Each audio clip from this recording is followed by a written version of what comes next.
Hey everyone, welcome back. Today I'm going to walk you through exactly how to format a pivot table in Google Sheets.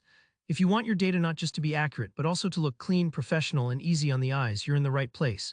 By the end of this tutorial, you'll know how to give your pivot tables a major visual upgrade, making them clearer for presentations, reports, or just for your own sanity. So let's dive right in. I'm starting with a pivot table already set up in Google Sheets.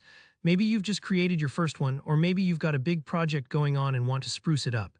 Either way, formatting is the secret sauce that can help your data leap off the screen.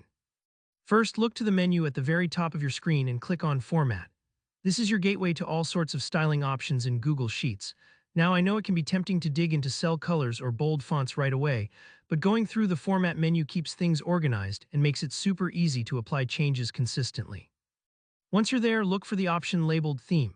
Give it a click. This brings up the theme side panel, and this is really where the magic happens. Think of themes as pre-made outfits for your data. Each one instantly applies a coordinated look to your whole spreadsheet, including your pivot table. You'll see a selection of built-in theme styles. Maybe there's one that already fits your vibe or your company's branding. Try clicking a few of them to see what they look like. Don't worry if you change your mind, you can always switch it back. But what if you want your pivot table to have a unique look? Maybe you want different colors or you want your favorite font in there. That's where customization comes in. With the theme panel open, you'll see an option called Customize. Go ahead and click on that. Once you're inside the Customize area, you'll have the power to change fonts, colors, and more. For example, maybe you want your headers in a bold, modern font, or perhaps you'd like to use softer pastel colors for a more subtle presentation. Select the font that feels just right for you. Don't forget to consider readability if you're sharing this table with others.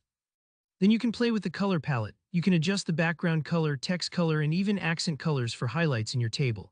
It might take a few moments to find a combination you like, and that's totally normal. Try to think about the mood you want to present, whether it's something professional for work reports or more vibrant and fun for a class project. At any step, if you're not sure about a change you made, don't stress. There's always the option to revert or pick a different theme style. Remember, formatting is all about making your data more understandable and visually appealing, not about following strict rules. No one's judging your color choices here. And that's it. That's how easy it is to format your pivot table in Google Sheets. In just a few clicks, you've gone from a plain table of numbers to a polished, customized presentation piece that's bound to catch attention. If this tutorial helped you out, let me know by hitting the like button. Got questions or stuck somewhere? Drop your thoughts in the comments and I'll be happy to help you out. And if you want more tips like this, don't forget to subscribe so you never miss the next tutorial. Thanks so much for watching and happy spreadsheeting.